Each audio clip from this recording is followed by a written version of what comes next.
Сейчас продвигается еще вопрос о деприватизации жилья для социально необеспеченных, незащищенных слоев населения. Под видом того, что если человек не справляется, вот, допустим, с оплатой за коммунальные услуги, как вы считаете, не случится ли у нас так же, как с эвакуаторами, когда под видом того, что не зарабатывают, да, поскольку это все отдается на откуп местным властям, то они будут кредиторские захваты осуществлять? Ну, здесь, честно сказать, у меня позиция такая. К вопросам и приватизации, и деприватизации я отношусь спокойно. Здесь не нужно видеть зачастую некую политику, это просто нормальные механизмы.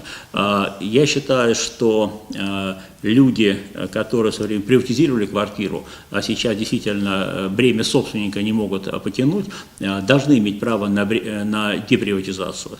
Но, с другой стороны, здесь, конечно, нужен контроль, чтобы не получилась какая-то иная ситуация, когда эта квартира, допустим, после смерти человека, она находится в собственности государства, дальше, значит, кому там социально передается или так далее.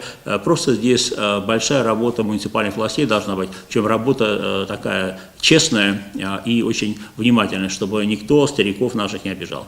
Поэтому с точки зрения самого механизма, я считаю, такой механизм должен быть. А как вы считаете, вот будет это подкрепляться какой-то защитой?